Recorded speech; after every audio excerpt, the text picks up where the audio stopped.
आइए दोस्तों, एक बार फिर से हम स्ट्रेस स्ट्रेन डायग्राम में पार्ट 2 सीखते हैं। ठीक है, देखो दोस्तों, स्ट्रेस स्ट्रेन डायग्राम सीखने से पहले हमने पार्ट 1 में बताया था कि डक्टाइल मटेरियल क्या होता है, ब्रिटल मटेरियल क्या होता है। क्योंकि हम जानते हैं डक्टाइल मटेरियल और ब्रिटल मटेरियल का यूज ही हम क्या करते हैं, इंजीनियरिंग में करते हैं। उसी की पढ़ाई पढ़ा जाता है, चाहे वो थ्योरेटिकल सब्जेक्ट हो चाहे वो न्यूमेरिकल सब्जेक्ट हो। ठीक है, तो उसके बारे में हमने कुछ चीज़ें सीखी थी। ठीक है, अच्छा, अब हम क्या उसी डक्टाइल मटेरियल में हम क्या करेंगे, आज बात करेंगे माइल्ड स्टील की। क्या माइल्ड स्टील की, क्योंकि हम जानते हैं कि जो भी क्या चीज़ें होती हैं, हम जो स्ट्रेस डायग्राम भी सीखेंगे, ठीक है, उसमें माइल्ड स्टील का स्ट्रेस डायग्राम सबसे पहले सीखेंगे। तो अगर हम माइल्ड स्टील के बारे में कुछ जानेंगे तो उसको समझने में थोड़ा सा हमें और आसानी होगी। ठीक है, तो आइए समझते हैं कि माइल्ड स्टील होता क्या है। ठीक है दोस्त, तो माइल्ड स्टील क्या होता है, वो फेरस मेटल होता है। क्या होता है दोस्त, एक फेरस मेटल होता है जो आयरन और कंक्रीट का कंपोजिशन होता है।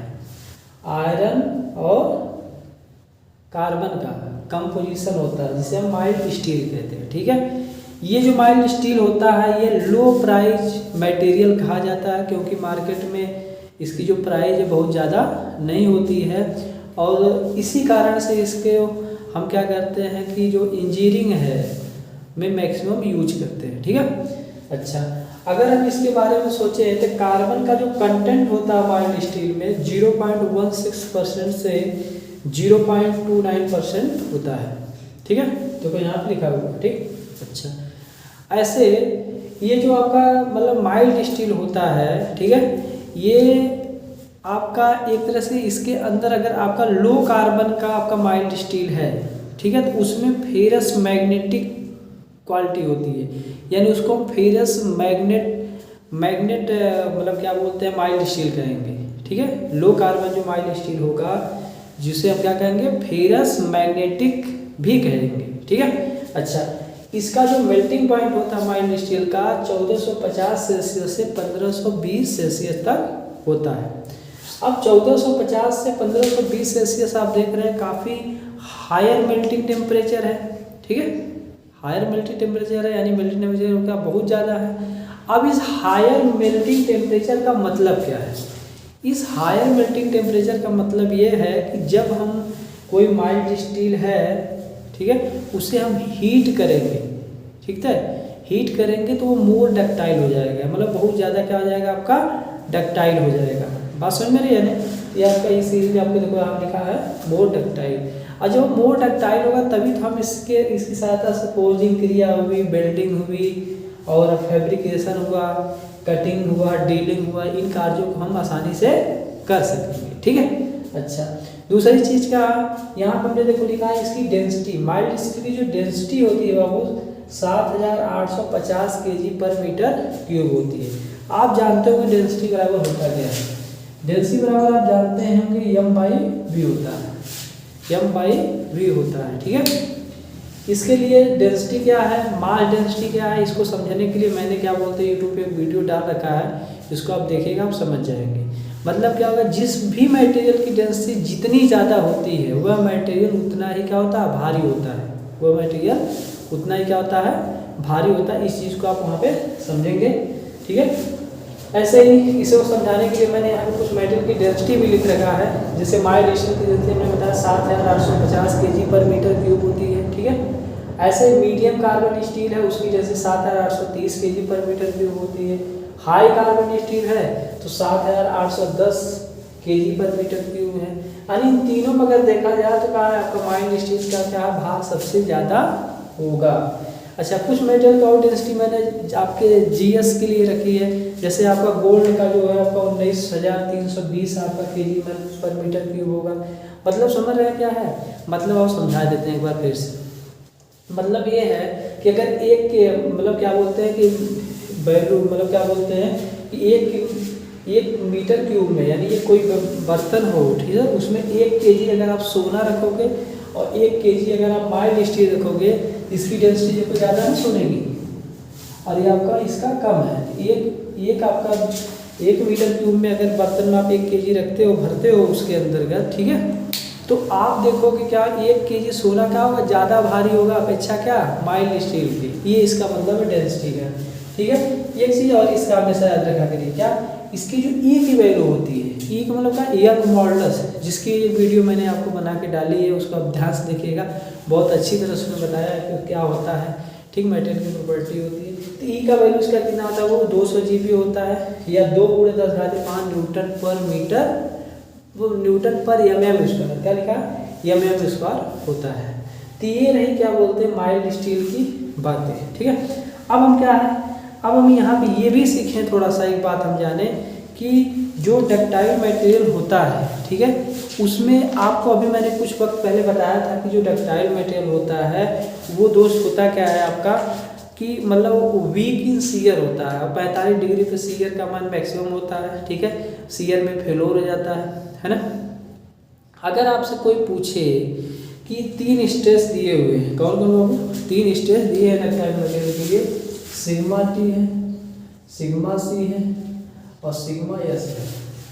इन तीनों में सिग्मा टी, सिग्मा सी और सिग्मा एस, इसमें सबसे ज़्यादा स्ट्रेंथ कौन सी रखता है, मतलब ductile material, ductile material more strength in, मतलब स्ट्रेंथ सबसे ज़्यादा किस में रखेगा, तो आप हमेशा बताइएगा बाबू क्या होगा, कंप्रेसिव, क्या कंप्रेसिव। अगर हम ब्रिटल मटेरियल की बात करूँ, क्या ब्रिटल मटेरियल की बात करूँ कि मोर स्ट्रेंथ किस में रखता है, तब भी आप क्या बोलोगे, कंप्रेसिव। जो कंप्रेसिव आपका स्ट्रेस होगा उसको वो ज़्यादा बर्दाश्त करेगा।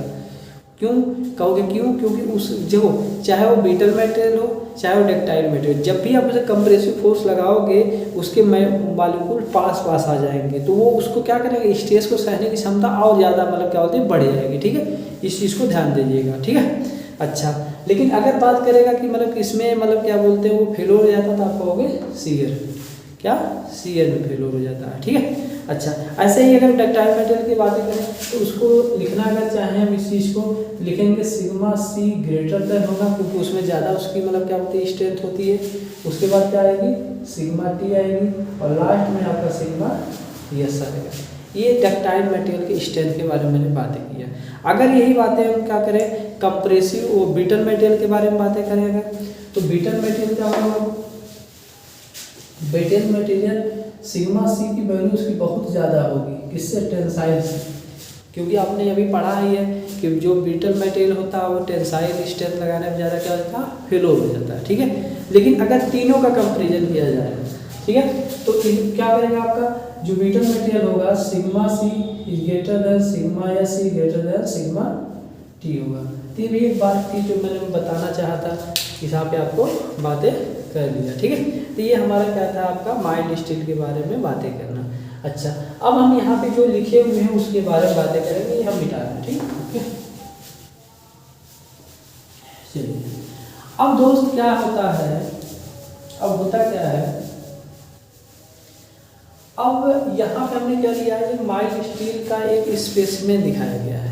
जब भी हम क्या बोलते हैं कि इसकी टेस्टिंग करेंगे, इसके स्ट्रेस निकालेंगे, स्ट्रेन निकालेंगे, एक मशीन पे इसकी टेस्टिंग की जाती है जिसको बोलते हैं यूटीएम। क्या बोला जाता है, यूटीएम, यूनिवर्सल टेस्टिंग मशीन, क्या यूनिवर्सल टेस्टिंग मशीन उसे बोला जाता है, ठीक है।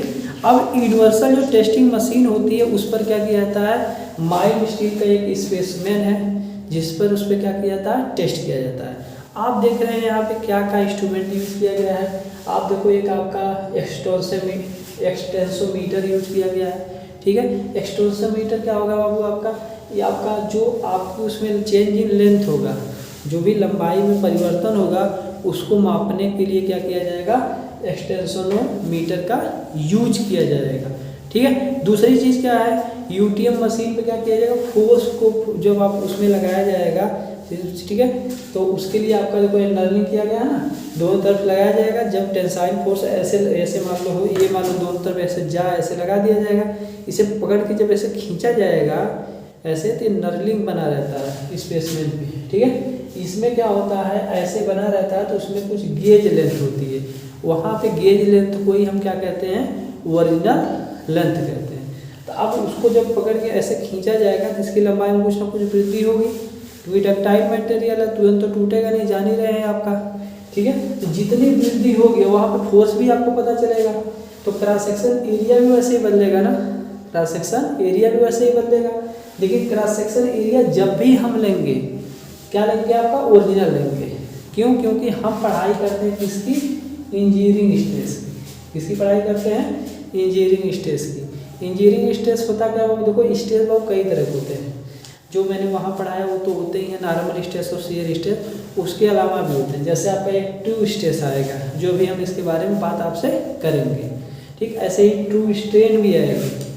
ऐसे देखो आपका इंजीनियरिंग स्ट्रेस है, हमेशा हम जो भी इंजीनियरिंग में पढ़ाई करते हैं, जो भी किताबें हमारी, उसमें इंजीनियरिंग स्ट्रेस ही होता है और इंजीनियरिंग स्ट्रेन होती है, ठीक है। ऐसे प्रूफ स्ट्रेस भी एक आता है।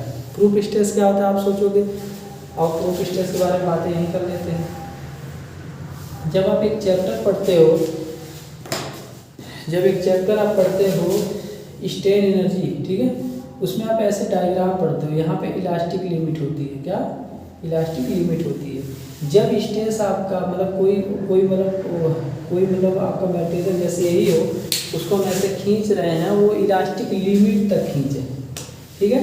तो इलास्टिक लिमिट से जब खींचोगे उस समय का जो स्ट्रेस होता है उसी को हम क्या कहते हैं बाबू, प्रूफ स्ट्रेस कहा जाता है। क्या कहा जाता है, प्रूफ स्ट्रेस कहा जाता है, ठीक। उस समय का स्ट्रेस को क्या कहते हैं, प्रूफ स्ट्रेस कहते हैं। उस समय जो खींचने के बाद जो एनर्जी उस मतलब क्या बोलते हैं कि ऑब्जेक्ट में या वस्तु में मतलब कलेक्ट होती है, उसको हम क्या कहते हैं, प्रूफ रेजिलेंस बोलते हैं, यानी प्रूफ रेजिलेंस बोलते हैं। यानी यहाँ पे ही एनर्जी का मान क्या था, मैक्सिमम स्ट्रेन एनर्जी आपकी कलेक्ट होती है, यानी मैक्सिमम स्ट्रेन एनर्जी को ही हम प्रूफ रेजिलेंस भी बोलते हैं, ठीक है। उसको निकाला कैसे जाता है, ये त्रिभुजाकार जो शेप होता है उसका एरिया निकालते हैं, जो आपके स्ट्रेन एनर्जी जो half into sigma E into क्या है, जितना आपकी स्ट्रेन होगी उसका हम गुणा कर लेते हैं, ठीक है। तो ये हमारा क्या आता है, ये हमारा आता है प्रूफ स्ट्रेन, जो आपका प्रूफ आपके रेजिलेंस पर यूनिट वैल्यू की बातें करता है, जो मॉडुलस ऑफ रेजिलेंस बोला जाता है। वो हम जब स्ट्रेन एनर्जी आपको पढ़ाएंगे तो बताएंगे, ठीक है। तो प्रूफ स्ट्रेस भी होता है, याद रखो कंपटीशन में लोग पूछ देते हैं, या वाइवा वाइवा लेने लोग आते हैं तो वहाँ पे इसको पूछ देते हैं प्रूफ स्ट्रेस क्या होता है, तो बताओगे कि मतलब क्या बोलते हैं, जब किसी ऑब्जेक्ट को हम इलास्टिक लिमिट तक खींच देते हैं तो उस समय जो स्ट्रेस उसके अंदर जनरेट होता है उसको हम क्या कहते हैं, प्रूफ स्ट्रेस कहते हैं, ठीक है। ये बात तो समझ में आ गई, चलिए। और इंजीनियरिंग स्ट्रेस का मतलब वो हमेशा विद इन इलास्टिक लिमिट ही खींचा जाता है किसी ऑब्जेक्ट का जब भी डिजाइन किया जाता है, ठीक। ऐसे आपका ट्रू स्ट्रेस होता है, और ट्रू स्ट्रेस क्या होता है, चलो सीखते हैं क्या ये ट्रू स्ट्रेस होता क्या है। देखो दोस्तों, ट्रू स्ट्रेस होता क्या है समझिएगा थोड़ा सा। देखो ट्रू स्ट्रेस हमको बताना क्या है कि सर ट्रू स्ट्रेस क्या होता है। चलो देखो, तो ट्रू स्ट्रेस क्या होता है, जो आप जैसे आप बॉडी है, बॉडी पे जब आप फोर्स ऐसे लगाते हो तो आप जानते हो इसके अंदर IRF जनरेट होता है, इंटरनल रेजिस्टिव फोर्स जनरेट होता है। लेकिन जैसे जैसे फोर्स लगाते हो इसमें जब डिफॉर्मेशन होता है तो उसका क्रॉस सेक्शन एरिया धीरे धीरे बदलता रहता है, क्रॉस सेक्शन एरिया धीरे धीरे बदलता रहता है। मान लीजिए किसी भी इंस्टेंटेनियस क्रॉस सेक्शन एरिया पे, मतलब क्रॉस सेक्शन एरिया वैसा तो रहेगा, इंजीनियरिंग में तो वही लिया जाएगा, जैसे 10 mm तो 10 mm, लेकिन अगर इसे खींचा जाए स्ट्रेस में बढ़ रहा है तो इसका डायब घट रहा है ना, क्रॉस सेक्शन एरिया घट रहा है। तो अगर हम बात करें यार ट्रू स्ट्रेस की, जिसको सिग्मा टी से रिप्रेजेंट किया जाएगा, उसका क्या हो जाएगा FIRF बट्टे AI, यानी इंस्टेंटेनियस आपका क्रॉस सेक्शन एरिया, क्या इंस्टेंटेनियस क्रॉस सेक्शनल एरिया यहाँ पे यूज किया जाता है। सिग्मा टी बराबर आपका FIRF बाय AI। अगर मान लो एक्सटर्नल लोड जो लगाया गया वो P हो, एक्सटर्नल लोड P हो, तो ये फार्मूला आपका बन जाएगा क्या, P/AI, P/AI। इसको कहेंगे ट्रू स्ट्रेस, क्या ट्रू स्ट्रेस, ठीक है। ये बात आपको समझ में आ रही है, ये बात आपको समझ में आ रही होगी, ठीक है। अच्छा, ट्रू स्ट्रेस बराबर क्या होता है लोग आपको, ट्रू स्ट्रेस बराबर आप याद रखिएगा क्या होता है, होता क्या है, आपको फार्मूला दिखा दे रहा हूँ, सिग्मा इंटू 1 प्लस आपका ये स्ट्रेन, यानी जो आपका इंजीनियरिंग स्ट्रेस होता है इंटू 1 प्लस आपका स्ट्रेन होता है, क्या ट्रू स्ट्रेस होता है, ठीक। ऐसे आपका ट्रू स्ट्रेन भी आती है जिसे एप्सिलॉन टी लिखेंगे, तो ये क्या आती है log e ब्रैकेट में 1 प्लस एप्सिलॉन, ठीक है। ये खाली फार्मूला जानो आप इसके बारे में, ठीक है। तो ये बात समझ में आ गई होगी आपको, ठीक, यहाँ तक समझ में आया। चलिए, तो हमने यहाँ पे देख लिया कि इंजीनियरिंग स्टेज भी होता है, टू स्टेज भी होता है और प्रूफ स्टेज भी होता है। तो आज से कोई पूछेगा इंजीनियरिंग स्टेज क्या होता है, तो आप बता लोगे क्या कि मतलब एक्सटर्नल मतलब एफ आई आर एफ अपान जो cross sectional area, original cross sectional area होता है, यानी जो इसका लिया जाएगा उसे हम क्या कहेंगे, इंजीनियरिंग स्टेज कहेंगे, ठीक है। ट्यू स्टेज कोई पूछेगा तो आप कहोगे इंटरनल रेस्टिव फोर्स बट्टे इंस्टेंटेनियस क्रॉस सेक्शनल एरिया को हम ट्यू स्टेज कहते हैं, जो वैल्यू हमने को दिख दिया क्या क्या होता है। ऐसे प्रूफ स्टेज कोई पूछता है तो आप कहोगे जब किसी बॉडी को इलास्टिक लिमिट तक खींचा जाता है, तो इलास्टिक लिमिट पे जो आपका मतलब स्ट्रेस होता है उसको हम क्या कहते हैं, प्रूफ स्ट्रेस कहते हैं, ठीक है। चलो ये मिटाते हैं। अब हम बात करते हैं इसके बारे में। अगर दोस्त इसको ध्यान से देखिए आप, तो आप देख क्या रहे हैं, यहाँ पे ये आपका गेज लेंथ है, क्या है, गेज लेंथ है आपका, एक्सटेंसोमीटर है, जिसकी सहायता से हम क्या करेंगे कि मतलब उसकी लंबाई हम क्या करेंगे, कैलकुलेट कर लेंगे, क्या करेंगे, कैलकुलेट कर लेंगे, ठीक है। अब हम क्या करते हैं, इसके लिए स्ट्रेस स्ट्रेन डायग्राम बनाते हैं, क्या करते हैं, इसके लिए स्ट्रेस स्ट्रेन डायग्राम बनाएंगे, जो हम क्या बोलते हैं इसके अगली वीडियो में बनाएंगे, ठीक है, क्योंकि वीडियो काफ़ी लंबा हो जाएगा जो अच्छा नहीं है, ठीक है। तो अगला वीडियो हम क्या करेंगे, डायरेक्ट क्या करेंगे, स्ट्रेस स्ट्रेन डायग्राम के बारे में बातें करेंगे और उसका एक्सप्लेनेशन बहुत बेहतर ढंग से करेंगे, ठीक है। तो आज के लिए इतना ही, थैंक यू।